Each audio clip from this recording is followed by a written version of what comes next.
Good afternoon. It's Tuesday, the 28th February 2017, just after 1 o'clock. Welcome to UK Column News. I'm your host, Brian Gerrish. With me in the studio, Mike Robinson, and we will be joined by live video Skype link by Mark Anderson from American Free Press.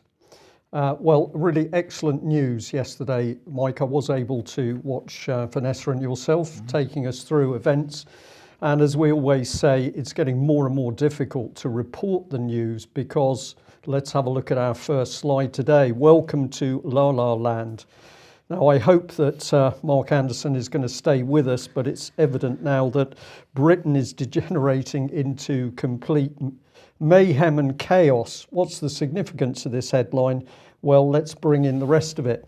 Britain's Department for Communities and Local Government is recruiting for a head of strategy in Brexit, but they must recruit from the EU as well as UK candidates because it's the EU law.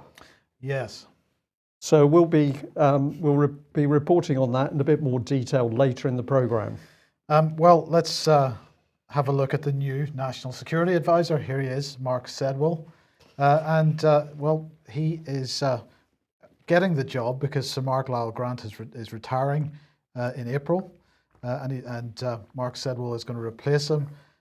He's currently Permanent Secretary at the Home Office, but let's have a look at his career. He was First Secretary in Iraq from 96 to 97, and while he was there, he was serving as a United Nations Weapons Inspector. Then he became Private Secretary to the Secretary of State for Foreign Commonwealth Affairs between 2000 and 2002, and of course that included the run-up and preparations for the Iraq invasion in 2003. He then became the ambassador to Afghanistan for the UK between 2009 and 2010. Then NATO senior civilian representative in Afghanistan, and he's been permanent secretary at the Home Office since the 1st of February 2013. Now, the quote here is taken from the Home Office Improvement Plan 2014 because, of course, what Mark Sedwill has been, while he's been at the Home Office, he has been a change agent. He's been driving the common purpose through the Home Office, and this quote, leading change also requires us to build common purpose with our stakeholders and delivery partners. That is central to his being.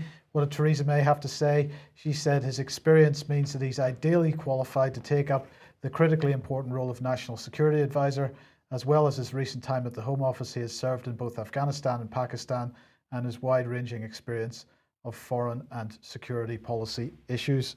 So, looking forward to his contribution.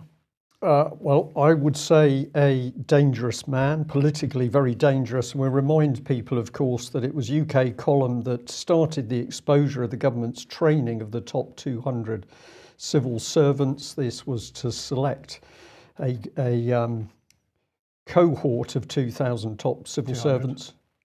200 Yeah. civil servants back in 2007. And we know that later Common Purpose was brought in to give these top 200 special training. So we're now starting to see the effects of this subversion within British government, that it's the political charity Common Purpose that's driving the political agenda. And these people being placed into key positions of power. Cressida Dick, of course, Common Purpose graduate, highly reframed, recently taken over as boss of the Metropolitan Police, as an example. Indeed. Well, look, let's head over to the other side of the Atlantic and bring Mark in. So, Mark, Donald Trump giving a speech to the Conservative Political Action Committee on Friday, I think this was. Is that correct? Yeah, it was in National Harbor, Maryland, where it was held last year. That's correct. So tell us a bit about it. Well, I listened to the whole speech. It was a very interesting speech, especially the clip that I think you're going to be playing. But he also talked about the media getting it wrong, according to Trump. He said fake news is the enemy of the people, and that the media took the word fake out and made it sound like Trump believes that all the media is the enemy of the people. But what he specified at CPAC is fake news is the enemy of the people. And of course, it's good to see that he believes the mainstream is the fake news. So he made that clarifying point along with the video clip that I believe we're sharing with our listeners and viewers today. Well, let's just get straight onto that, and then we can talk about it in a second. Global cooperation, dealing with other countries, getting along with other countries is good. It's very important. But there is no such thing as a global anthem, a global currency, or a global flag. This is the United States of America that I'm representing. I'm not representing the globe. So, Mark, what's driving this man? Is this a genuine feeling on his part? Is he genuinely going up against the globalized elite on the planet? Because certainly your friends at Bilderberg, Council of Foreign Relations, and so on, are not going to appreciate this type of sentiment. That's correct. Exactly how sincere he is very difficult to say, of course. We can't get inside his head or heart. But it's interesting that he feels he needs to say this. He also went on to redefine the Republican Party at this same CPAC speech, whereas the Democratic Party used to be pro-labor, anti-free trade. Now Trump is making the Republican Party pro-labor and anti-free trade. He only wants bilateral trade agreements where the U.S. is in the catbird seat, where the U.S. sovereignty reigns supreme, he says. And so Trump is not only backing away from globalism in an explicit way, like we just heard, but redefining Republicans to be more pro-working class, more pro-middle class, and disarm the Democratic Party in that way all that much more, along with taking on the media the way I said he did, and that is saying, as a clarification, that he believes fake news is the enemy of the people, not just the news in general. He tries to give credit where credit's due. And he made the additional point that the First Amendment is for all Americans, not just the press hiding behind it, acting like it has a monopoly on the First Amendment. The First Amendment, he said, is even for me, the president, to speak out against the media in as much as the media critiques him. So he made all these points. But yeah, these anti-globalization comments no doubt are going to rankle the CFR and Bilderberg types as Bilderberg gears up for an expected meeting early June, possibly the United States. It's beginning to shape up a little bit. It looks like they're going to meet in the U.S., but that's by no means secure yet or confirmed. But I think all in all, it reflects on the American people more than anything that President Trump feels he has to take this stance because he senses the people that put him in office, the voters, don't want this unmitigated globalization. They don't want a global anthem. They don't want a global government. They want national identity. He certainly feels he has to say it. And I believe there's at least a degree of sincerity. I'll just cap my remarks by saying that he speaks to Congress tonight in his first joint session of Congress this evening, February 28th, Tuesday. And we'll see if he says something like this again and how much what he says tonight mirrors the CPAC speech. It'll be interesting to compare the two. So, Brian, it's interesting that he's taking this approach, and yet when we see George Osborne or Theresa May, George Osborne speaking yesterday or writing in the Times, or Theresa May in recent speeches, or Mark Carney, when they talk about globalization, they also recognize that people are disenfranchised from globalization, but they say, well, we don't need to worry about that because we'll just, another couple of pounds will sort the problem out. It is interesting, and I think we need to watch President Trump very closely. He's doing a lot of things which seem to make sense and are clearly bringing the American public on board. Here, something different is going on because we've got total talk about global Britain. Is this Theresa May and her banking friends controlling things through the money power base, and the Americans are later going to be brought online through that money control? Well, Mark, you wanted to highlight this Trump foreign policy, changing and disrupting global norms. This is from the Women's Foreign Policy Group. Yes. Yes, go ahead. Well, they had a program yesterday at New York University at Washington, D.C. I've been there. It's on L Street. They have some pretty thought-provoking programs, although it's very much shifted toward the internationalist viewpoint. Julie Hirschfeld, I believe she's with the New York Times without looking it up, and Jay Solomon and a New York Times editor and one other person, a total of four, got together and they critiqued Trump. And some of what they said was, I believe, rather factual in critiquing what it's like to cover the Trump administration and talking about there's factions within the White House, the ideological faction, as typified by Steve Bannon, one of Trump's top advisors, and then the more military faction where you have you had Flynn, you had Michael Flynn, who had to step down due to these fuzzy, ambiguous Russian allegations, and McMaster and others that come through the sort of the military faction. And they talked about how the Trump White House seems to have these different factions. And I think there's a certain amount of truth to that. They're talking about their firsthand coverage. But what was interesting was as they got toward the end of their speech, and what you're showing on the screen, or you're about to show right now, this magazine cover, they began to allude subtly, not too stridently, but they began to allude how Trump is interrupting global norms in terms of him being a manifestation of this menace of fascism.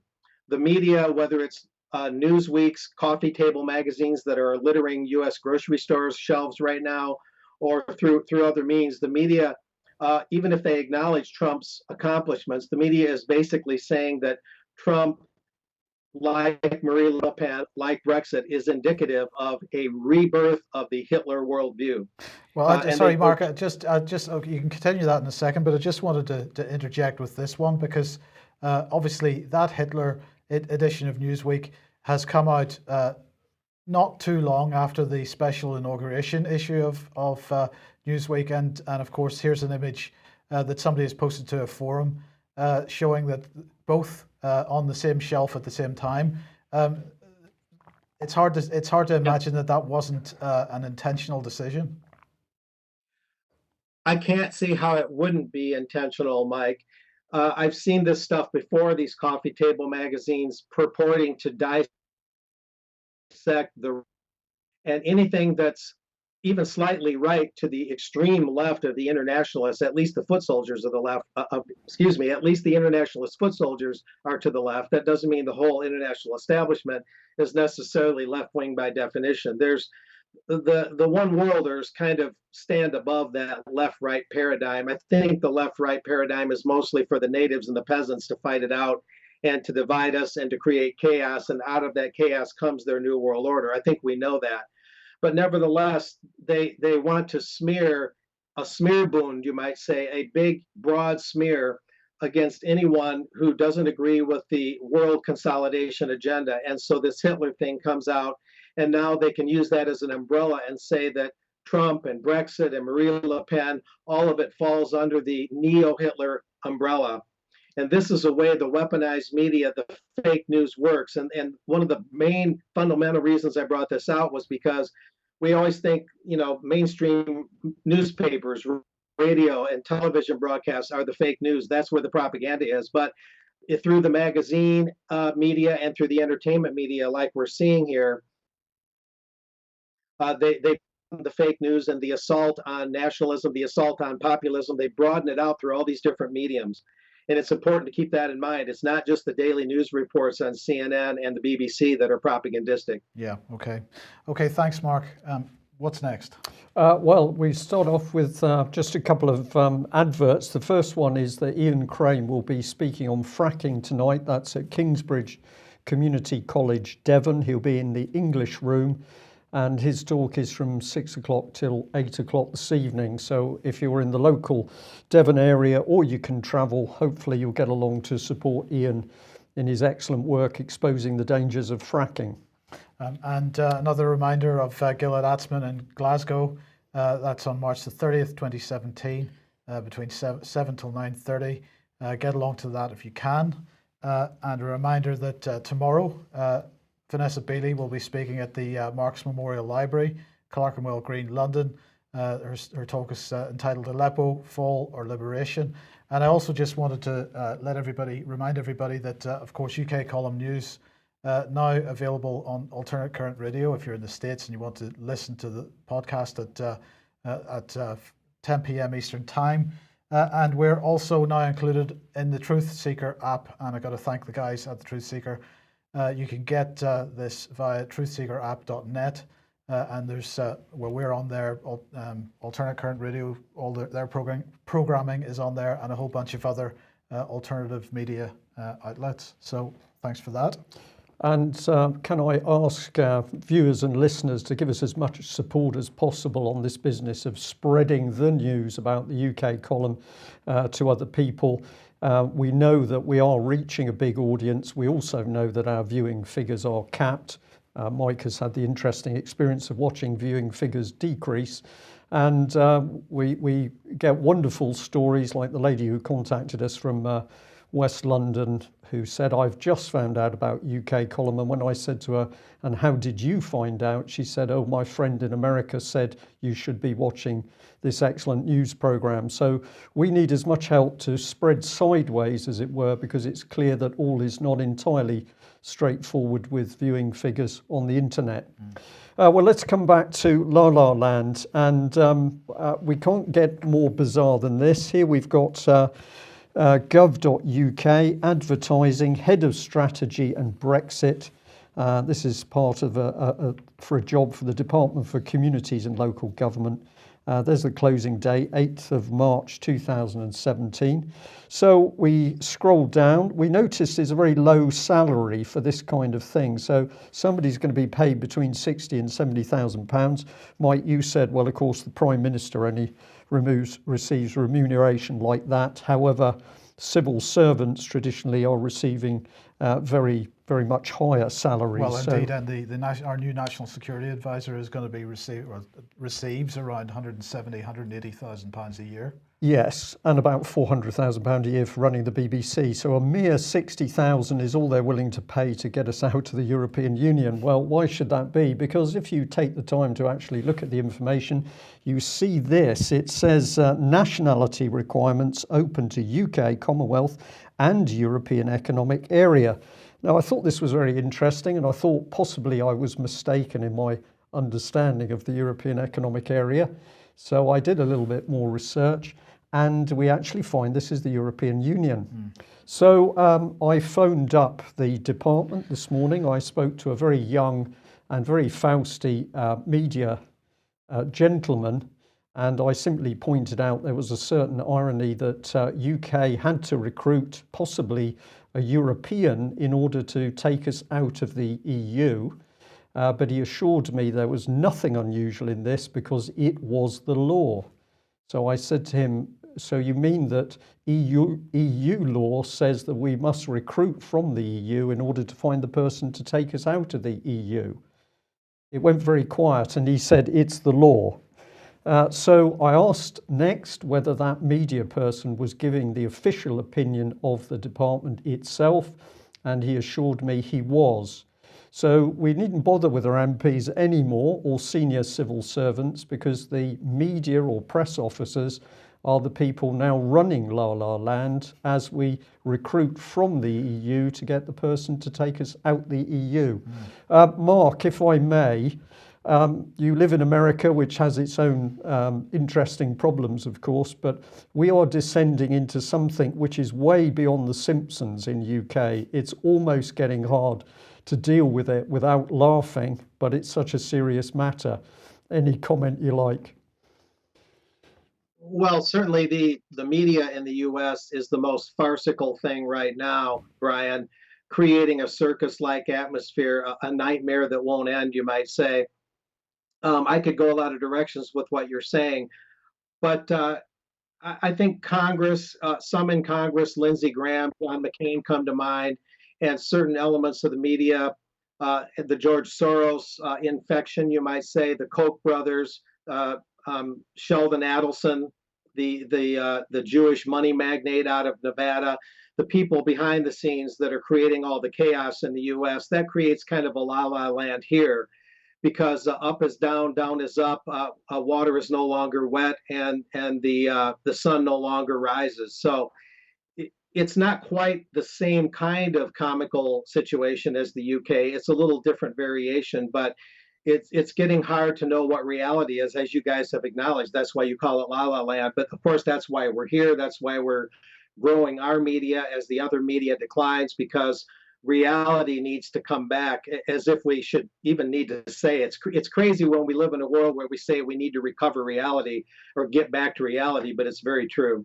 It's very true. We need to get back to reality and common sense.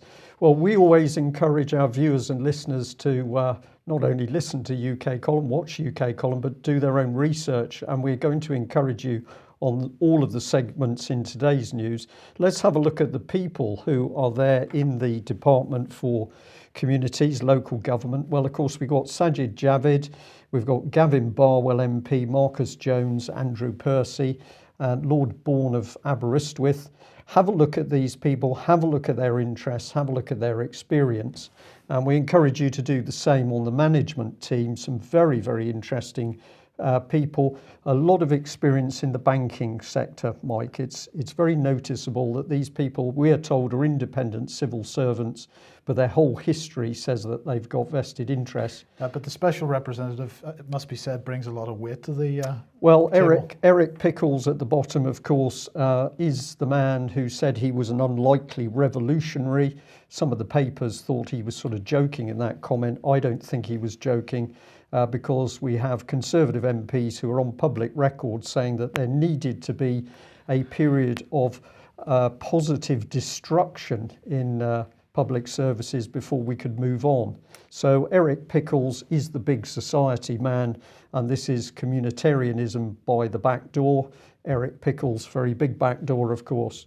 Now, let's have a look at this gentleman, because this is Gavin Barwell MP. He's one of the people named. And I just found it very interesting that if we have a look at his career, he's special in as much as he served as a government whip and a controller of HM Household. But there we are, he is a government whip. And perhaps this is the time to remind ourselves that Conservative whip Tim Fortescue on record saying that Tory whips protected child abusers in order to get other people to do as required. So my question is this still the policy of Tory whips, that they use what I would consider to be blackmail over child abuse to get other people to carry out their agenda? And we now understand that the police have finally woken up to the Tim Fortescue video, especially in relation to the Edward Heath investigation. And so that we don't forget, let's remember, of course, that people with very, I'm going to say, slack morality over the rights of child abusers, also known as paedophiles, have been in government and indeed are still in Westminster. So we've got a picture of Harriet Harman and Patricia Hewitt here, who of course were working with Liberty when Liberty was working to ease in the idea of paedophilia into the accepted norm. And we've got a picture of the then Chief Coroner, who declared that his campaign group supported the civil liberties of everyone, including paedophiles. So this is a very interesting situation. And Mark, there's a couple of people, while we've been reporting the news and before this article, are saying that President Trump also seems to be starting to point a finger at child abusers in America with the possibility of stronger sentences. Now, I don't know whether you are aware of this, but if you are, perhaps you could give us some comment. No, I'm not aware of that in detail. He did issue the memo trying to push back on the transgender bathroom movement, indicating, although Trump doesn't indicate this strongly, but nevertheless indicating that Trump at least is trying to entertain the idea of traditional Christian values. So I think more will come out in the near term, Brian, about where Trump stands on that. Right now, I don't really have enough to go on other than that anti-transgender bathroom directive, where he really just wants the states to handle those issues and not have the federal government deal with that at all. And of course, the transgender community is overreacting that way big time, even as they push their agenda on shows like When We Rise that ABC wheeled out last night on national television, a very explicit show about sexual license and whatnot. So that overall agenda that includes pedophilia, that includes pederasty, is moving forward in the U.S. So we'll see what President Trump says about this. I'll just add one note that they had to take a break showing that show When We Rise this evening tonight because of the Trump speech to Congress, and the transgender queer community, which on its fringes includes pedophilia. They were pushing back, saying we shouldn't have to take a break on showing our show just because the president is speaking. So a lot of between that fringe section of humanity, that fringe faction, you might say, and the president. This is the bigger picture, but the specifics on what you're talking about will remain to be seen. So, okay, thank you very much. Right, internet safety then, because the government is pushing forward with this. They are really concerned about it. They've launched a major new drive on internet safety, they say, ensuring the UK becomes the safest place in the world for young people to go online. This is the Culture Secretary, Karen Bradley, driving this, but on behalf of the Prime Minister, so that has to be made clear. She is pushing forward with this on behalf of the Prime Minister. There's going to be a green paper this summer, and there's going to be a report by what's being described as a leading academic. That's Professor Sonia Livingston. She's been commissioned to provide up-to-date evidence of how young people are using the internet, the dangers they face, the gaps that exist in keeping them safe. Well, she's got a background in this sort of thing. She's a professor of social psychology, head of department of media and communications, London School of Economics and Political Science. And she's dedicated, according to her Wikipedia page at least, much of her research to children, media and the internet. So what did Karen Bradley have to say?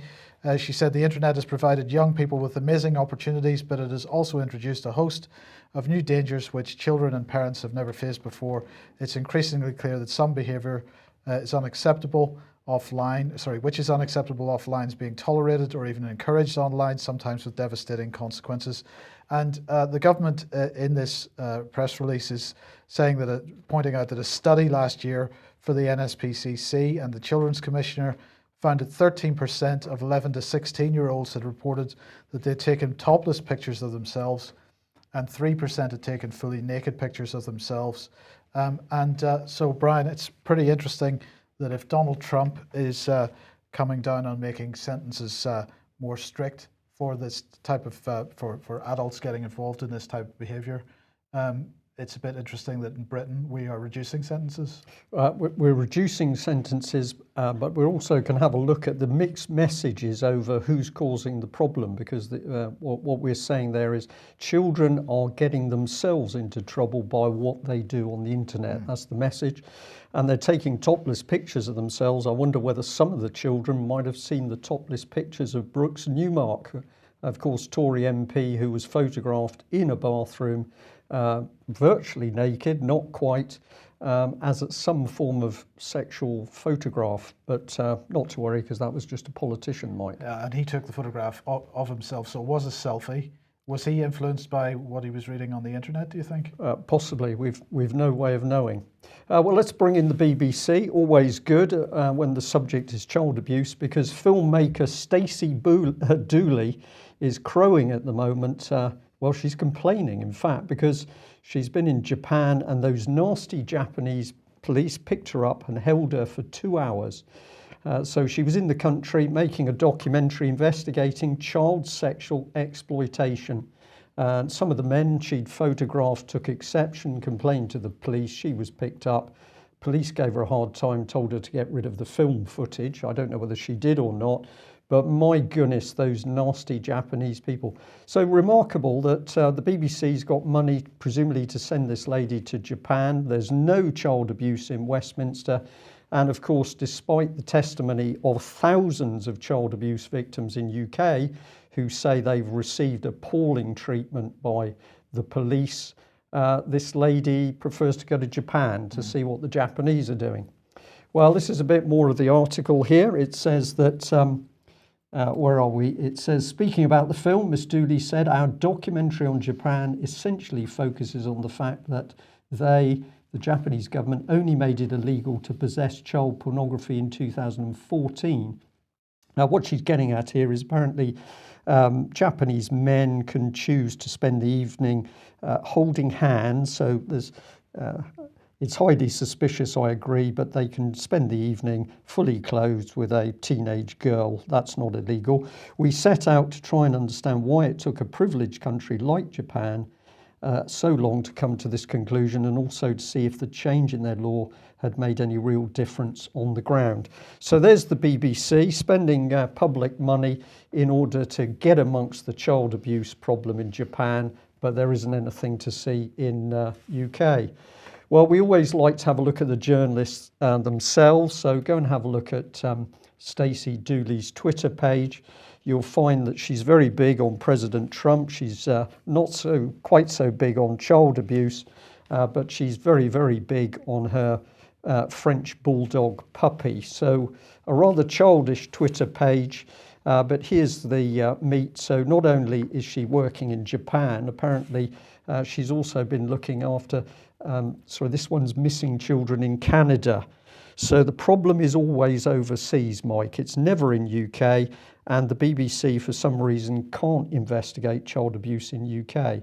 And then what happens to the information she does produce? It goes here to BBC Three. This is the first time I've ever looked at this page. It is appalling. And to my mind, this absolutely takes a very serious subject and completely rubbishes it in social media. Yeah. So I'd guess that the government expert is not going to be looking at this form of abuse. Indeed. Yeah. So where does this take us? Well, we've now got reports, as you've said, Mike. Here we've got police chief calling for counselling and rehab for lower level paedophiles. We can't possibly put them in prison because we haven't got enough space. So they need a little bit of rehab. Melanie Shaw can take up a prison space, but not the paedophiles. So they should not face criminal charges for looking at child porn. Britain's top child protection policeman says. So this is the Chief Constable of Norfolk Constabulary. And just before I open this up to a little bit of discussion, we remind ourselves what he said. He said that there's an increase in reporting of sexual abuse, including historical cases, and this has led to the policing system reaching saturation point. So there's so many criminals, we think we should go soft on them because otherwise we can't deal with it. And in comes the NSPCC, and it agrees. The huge rise in offences made it impossible to arrest our way out of the situation. So let's go easy on the child abusers. What a thing for the NSPCC to say. And then in comes the statistics. The Jimmy Savile scandal has led to a sharp increase in historical abuse reports, and the police receive 112 complaints a day and carry out more than 70,000 investigations. Now, I'm just going to put this in context because back in 2015, there was a report by the government around Rotherham, and in that they said that between August 2010 and October 2011, at least 2,409 children were sexually exploited. I've put a little bit of nonsense mathematics together at the bottom of the screen because what I couldn't establish is how many children were actually being abused each year and how many people were being convicted by it. Because there are no statistics kept? There are statistics, but they're very confusing. I called the Office of National Statistics this morning to see what they could tell me. They said they would come back. So we'll keep our viewers and listeners informed. But if you go looking at how many children were abused, we don't really know. So I'm just going to move on through. I'll just bring up this one here. This is the lady reporting in 2015.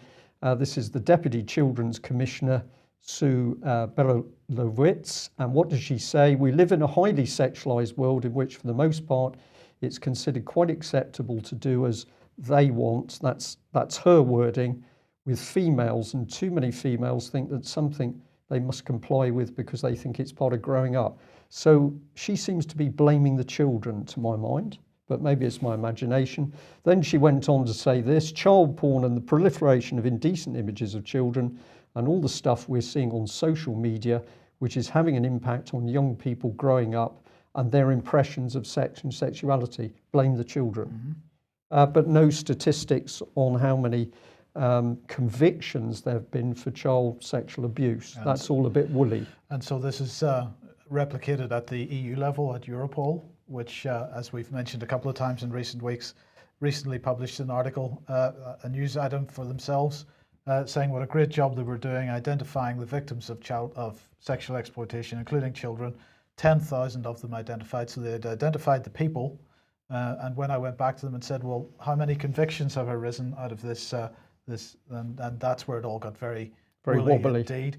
Because, of course, they don't keep that information. So we have an enforcement organization that's supposed to be prosecuting people for committing crimes. They've identified the victims, but they haven't actually gone the next step, it seems, because if they were convicting people, surely this is something they would be quite happy to discuss as well. You think there would be a precise accuracy not only on the number of missing children per year, but the number who are abused? And let's not forget Prime Minister Theresa May and Home Secretary Amber Rudd still totally unconcerned that a mere 345 Syrian children simply disappeared in UK. They came here for protection. They've disappeared, but the British government not interested. No. Okay. Innovation, Brian, and we've got Michael Fallon here because this is all about defence innovation. He gave a major speech, as it was described, at the University of Oxford, and he announced the formation of a world-class panel which will help challenge and drive the Ministry of Defence's innovation agenda, and it's called the Defence Innovation Advisory Panel. So he was speaking to engineering students, academics, apprentices. And he said that he named three members of the new panel. So he's going to have Major Tim Peake. He's going to have a couple of other people. But basically, this is all about driving forward the MOD's innovation initiative, which aims to encourage imagination, ingenuity, and entrepreneurship in the pursuit of maintaining a military advantage in the future. So that's what he has to say. Well, let's look at what he has to say. Backed by £800 million innovation fund, we want to transform defence and work with small firms, academics and others to find solutions to the threats for our industry. So let's have a look at some of the slides and some of the information that they provided for this. So here we go. Defence and Security Accelerator is what it's called, the Innovation Fund themed competition to revolutionise the human information relationships for defence. This first briefing was given by Rob Sully, who's head of the Defence and Security Accelerator. And I just thought we would choose a couple of these. So this took place on the 23rd of February. As I say, they've just released this information now. The first thing that I thought was quite interesting was to have a look at the threat matrix that they've identified. So on here, we've got on the left-hand side, level 0 to level 5, and along the bottom, level A to level F. And we've got on the bottom left-hand side, Libya and the Taliban as being the least important threats that we face. And then we've got Syria and Daesh. And then we've got Iran and Ukraine. And of course, the biggest threats to our existence are Russia and China. There's got to be a mistake with this, Mike, because I definitely remember that China was invited in to help rebuild our nuclear infrastructure. So I think there's been some mistake on this threat matrix. Well, in fairness, because although this comes from his presentation, he has lifted these slides from the Joint Warfare Directorate, which is a NATO organisation. Oh, so right. maybe NATO doesn't know that we invited the Chinese in to rebuild our nuclear infrastructure. It's quite possible. But let's get into the meat of this then. The challenge. This is the challenge, and this is the context that this is being presented. The first challenge is that the distinction between war and peace and home and away are increasingly blurred. I find that a staggering statement, Brian. It's very, very, very dangerous. Very dangerous. The distinction between war and peace and home and away are increasingly blurred. So here's some deductions. We lie on the cusp of some major changes to how we employ the military instrument strategically, operationally, and tactically. The change required in some areas is so fundamental that it is both difficult to conceive and disorientating. Yeah, that's put in there so that it's basically saying some of you will not quite be bright enough to understand what we're doing. Right. So of course, they will be bright enough. It's going to make them very uncomfortable. And I think the point that needs to be made here is that, of course, when people are made that uncomfortable, they maybe have the tendency to think that the best thing to do is to leave the organization. But of course, if you leave an organization where this kind of stuff is being pushed through, what do you leave behind? A hole which is going to be filled by another common purpose graduate. Yeah, this is how it's done. Right, and just the language that's being used in this, our conceptual thinking, and it's all about socio-technical. It's not about the military or procurement and development design. or defense. It's about socio-technical. So let's look at the Royal Navy's approach to innovation. I'm sure, being a retired naval officer, you will recognize this, Brian. I'm glad to say I don't, Mike. I served a long time ago now, 20 odd years ago, but we had a Navy and the gear worked. We've now got a Navy which is falling apart. Is it due to this sort of language and this focus? And I think it is. Absolutely. So we're looking at a socio-technical response. It's not just the kit, a service-based approach. So what are they going to do here? They're going to run defense as a service. Are we going to you buy a service from Google or from, so our defense is going to be provided by the cloud? Well, and we're just going to buy into the new procurement, and as David Ellis has been warning, we're going to see the Americans simply hoover up Rolls-Royce and British Aerospace. So presumably all of the British military equipment will just be leased from some company. Right, and that's hinted by the next point, buy, use and discard. So you get rid of it as quickly as possible because it's a service and you don't have, you aren't buying into any particular infrastructure. Human limitations, this is where it starts to get really interesting because they start talking about the limitations of humans and how we need to develop. What this innovation is all about is AI, it's artificial intelligence. And what they're saying is that humans are limited because we've got limited attention capacity, limited short-term memory capacity, difficulty with rapid recall, difficulty in spotting patterns spread out over time, many cognitive biases. So we might not want to carry out that extrajudicial killing because we may have a cognitive bias there against doing that. Yeah, so, but you can get the drone in to do it. Right, but that's a limitation of the human. So we've got to get rid of humans out of this situation, and we've got to replace them with automation. But the difficulty with here is that current automation has no self-awareness. It has typically static behaviors. It can't innovate, work, or generalize to select appropriate approaches or generate new ones. So this is where we're going with this, developing autonomous artificial intelligence defense. It's not going to be about defense. It's going to be autonomous drones, power projection, but there's not going to be any human decision making in it. And, that is particularly worrying. So the drone goes off on a totally autonomous mission. It comes back. It's killed 50 people. Who's responsible for those decisions? Well, nobody, because it was AI and we can all go home and sleep soundly. Absolutely. Mark, any thoughts? Certainly. This goes hand in hand with stuff I've been reporting in American Free Press and on my truthhound.com blog and on this show and other venues for quite a while. This is part and parcel, I believe, at least partly of the Bilderberg agenda.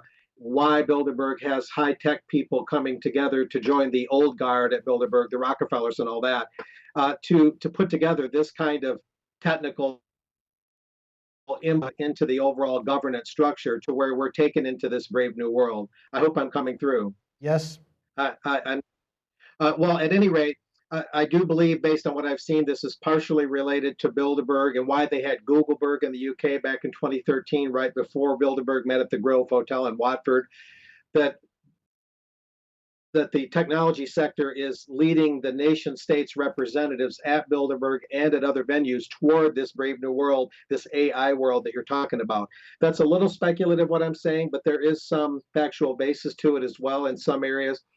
But I've seen studies also where they're talking about total information awareness to where supercomputers would assess a threat, and based on data the computers have collected about different regions or cities or even individuals, based on that data, the supercomputers with their mega databases would then send a drone off on its mission, be it an airborne drone or a seaborne drone or even a land-based drone, and execute the kill, as Brian indicated, And this is ultimately where they're headed: total automated warfare. Yep. That's where they're headed.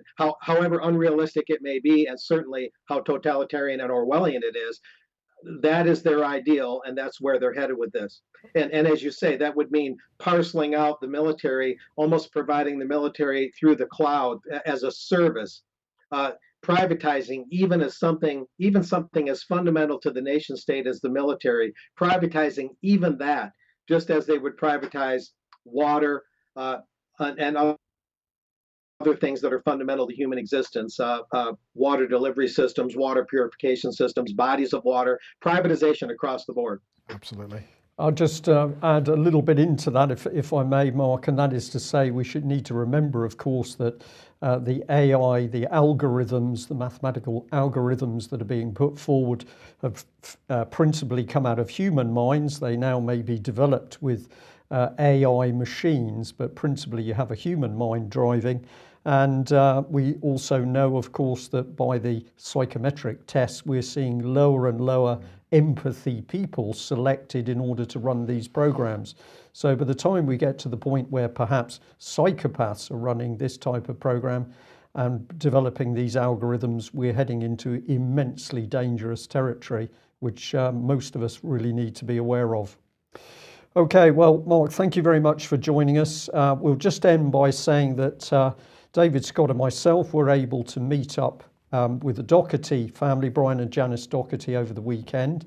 We can tell our audience that they are safe and well at the moment, albeit having an extremely, extremely hard time in their present location in Ireland. And we just want to say our hearts go out to them, really. What can you say to a lovely couple who have lost their children to the state through no fault or crime of their own?